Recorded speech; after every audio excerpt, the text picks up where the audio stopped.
नमस्कार दोस्तों, आप सुन रहे हैं पॉडकास्ट काली हवेली की रहस्यमयी कहानी। मैं हूं रोहित और आज हम एक ऐसी कहानी सुनाने जा रहे हैं जो आपके रोंगटे खड़े कर देगी। और मैं हूं अनुषा।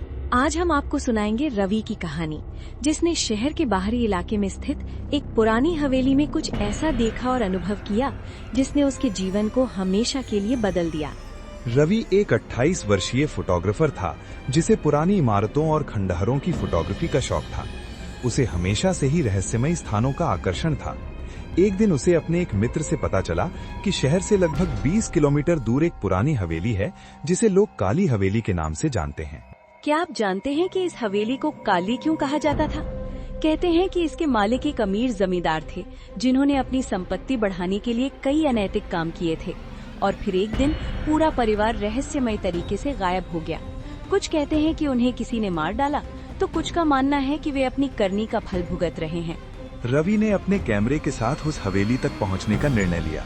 वो एक सुनहरी दोपहर थी जब वो अपनी बाइक पर सवार होकर निकला। जैसे जैसे वो शहर से दूर जाता गया, रास्ता सुनसान होता गया। अंततः वो एक पगडंडी पर पहुंचा जो घने जंगल से होकर गुजरती थी। जंगल से गुजरते हुए रवि को एक अजीब सी बेचैनी महसूस होने लगी थी। हवा में कुछ अलग सा था, पक्षियों का चहचहाना बंद हो गया था और सन्नाटा छा गया था। लेकिन रवि ने अपनी यात्रा जारी रखी और अंततः वो हवेली के पास पहुंच गया।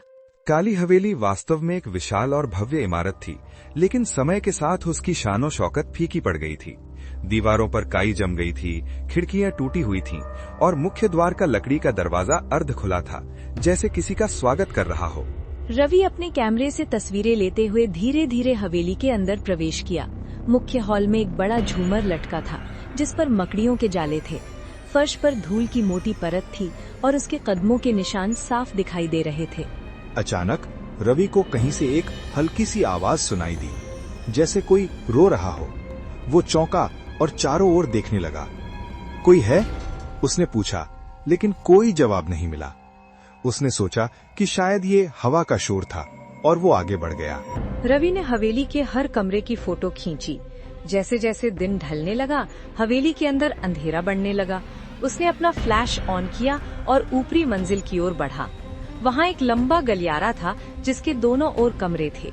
आखिरी कमरे में पहुँचते ही रवि के पैर जम गए। वहाँ एक बड़ी सी तस्वीर लगी थी जिसमें एक परिवार था, एक आदमी, उसकी पत्नी और 3 बच्चे।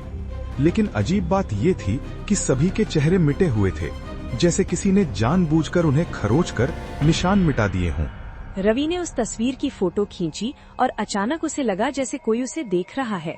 उसने पीछे मुड़कर देखा, लेकिन वहाँ कोई नहीं था। फिर भी उसे एक अजीब सी ठंडक महसूस हुई, जैसे कोई उसके पास से गुजर गया हो। तभी अचानक उसका कैमरा बंद हो गया। हालांकि बैटरी पूरी चार्ज थी।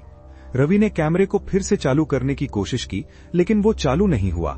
अब शाम हो चुकी थी और हवेली में अंधेरा छाने लगा था। रवि ने अपने मोबाइल की टॉर्च जलाई और वापस जाने का फैसला किया।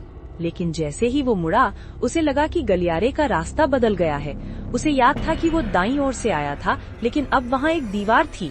उसने चारों ओर देखा और उसे लगा कि हवेली का नक्शा बदल गया है। रवि को अचानक एहसास हुआ कि वो खो गया है। उसका दिल तेजी से धड़कने लगा। उसने गहरी सांस ली और खुद को शांत करने की कोशिश की। ठीक है, मैं बस वापस नीचे जाऊंगा और फिर से शुरुआत करूंगा, उसने खुद से कहा।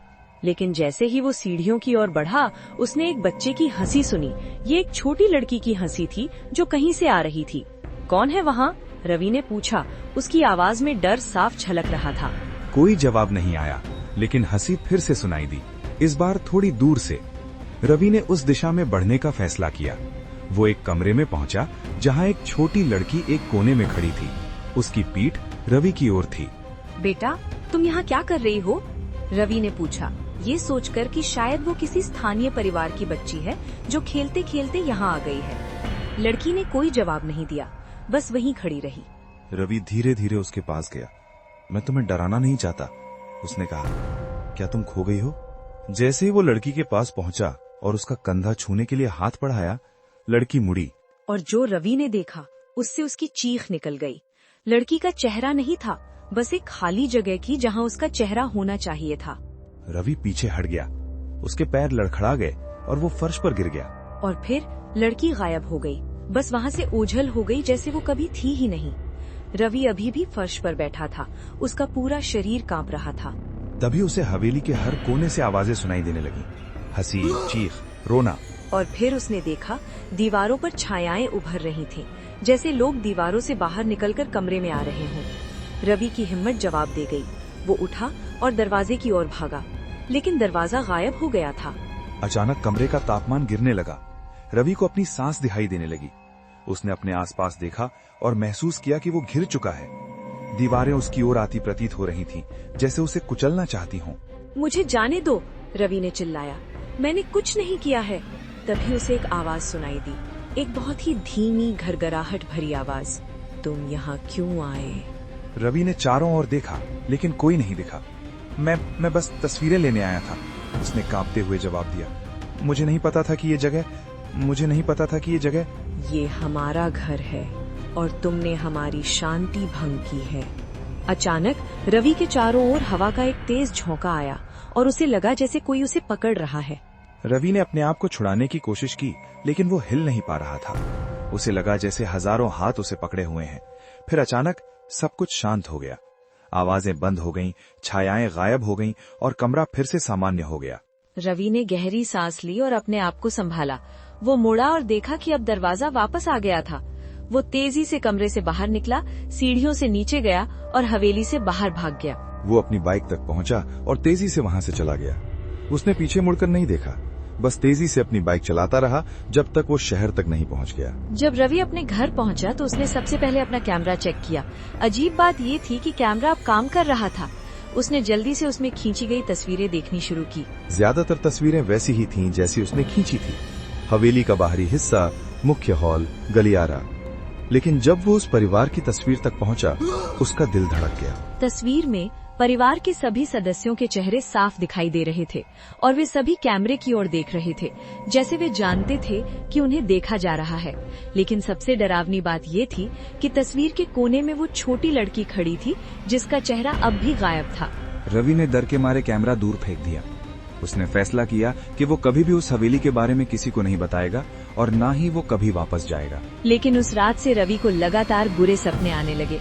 हर सपने में वो खुद को उस हवेली में पाता और हर बार वो बिना चेहरे वाली लड़की उसे बुलाती, वापस आओ रवि, हम तुम्हारा इंतजार कर रहे हैं। और ये कहानी यहीं खत्म नहीं होती। पिछले कई वर्षों में कई लोगों ने काली हवेली में अजीब घटनाओं की सूचना दी है।